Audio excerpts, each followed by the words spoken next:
ابھی جنازہ پڑھیں گے، اثر پھر نہیں پڑھیں گے. ابھی جنازہ پڑھیں گے، فجر میں پڑھے سو رہے ہوں گے. یہ پتہ کون ہے؟ ڈھیٹ ہو گئے، دل گندے ہو گئے، دل سیاہ ہو گئے، دل پتھر ہو گئے، دل زنگالود ہو گئے، دل تباہ ہو گئے. کوئی ہوش میں آئے، ہوش میں آئے.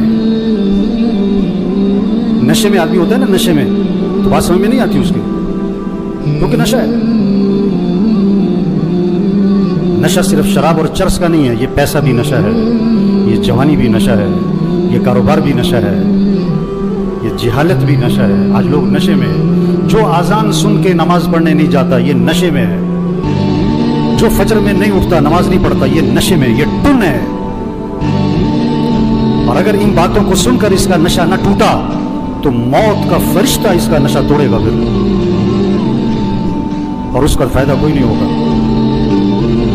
نماز نماز نماز 5 وقت، کوئی گنجائش نہیں نماز چھوڑنے کی. آپ بوڑھے ہو، بیمار ہو، نماز پڑھو. وضو نہیں کر سکتے، تیمم کر، نماز پڑھنی ہے. کھڑے ہو کر نہیں پڑھ سکتا، بیٹھ کے پڑھ، نماز پڑھنی ہے. بیٹھ کے نہیں پڑھ سکتا، لیٹ کے پڑھ، نماز پڑھنی ہے. یہ کون ہے؟ یہ جنازوں میں بڑے اہتمام سے آتے ہیں اور بیان بھی سن چکے ہیں ہزاروں دفعہ، لیکن فجر نہیں پڑھتے، زور میں نہیں اٹھتے دکان سے.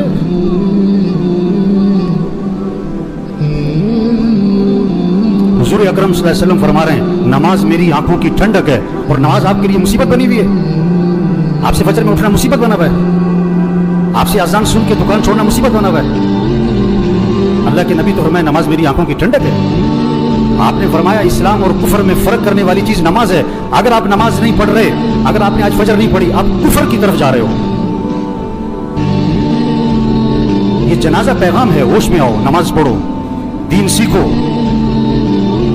نماز کے فرائض سناؤ، نہیں آتے؟ کیوں نہیں آتے؟ سیکھے نہیں؟ دین سیکھو، یہ پیغام ہے.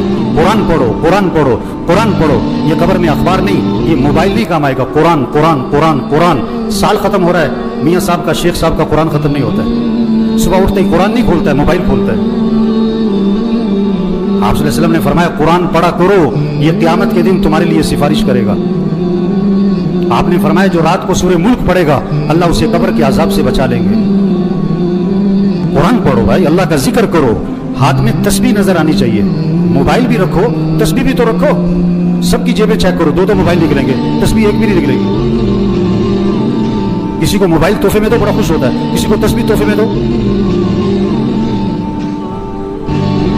آپ صلی اللہ علیہ وسلم نے فرمایا جو 100 مرتبہ پڑھے لا الہ الا اللہ لا الہ الا اللہ لا الہ الا اللہ، فرمایا جو 100 مرتبہ روزانہ پڑھے گا، جب قیامت کے دن اٹھے گا تو اس کا چہرہ 14ویں رات کے چاند کی طرح چمک رہا ہوگا. آپ صلی اللہ علیہ وسلم نے فرمایا جنت کی چابی لا الہ الا اللہ. آپ نے فرمایا جنت کی قیمت لا الہ الا اللہ. آپ نے فرمایا ایمان کو تازہ کرتے رہا کرو. حضور صلی اللہ علیہ وسلم فرما رہے ہیں ایمان کو تازہ کرتے رہا کرو. جیسے جسم کو تازہ کرتے ہو، کپڑے بدلتے ہو، گھر کی صفائی کرتے ہو، اپنے ایمان کو بھی تازہ کرو. صحابہ نے عرض کیا حضور ایمان کو کیسے تازہ کریں؟ آپ نے فرمایا لا الہ الا اللہ. اس کو 10 دفعہ 50 دفعہ 100 دفعہ نہیں، فرمایا کثرت سے پڑھا کرو.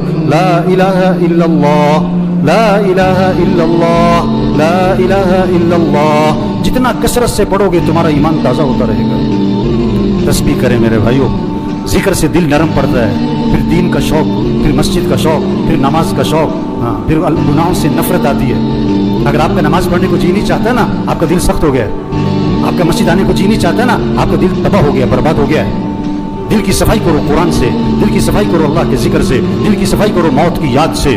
آپ نے فرمایا قبرستان جایا کرو. ابھی تو جنازوں میں بھی بڑی مشکل سے جاتے ہیں، تھوڑی دیر کے لیے.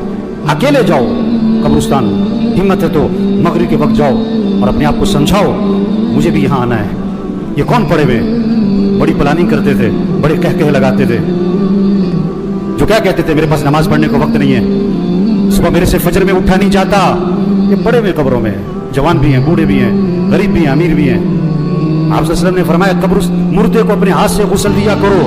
محلے میں نہ تلاش کرو غسل دینے والا کون ہے، تیرا باپ تھا خود دے، تیرا چچا تھا خود دے.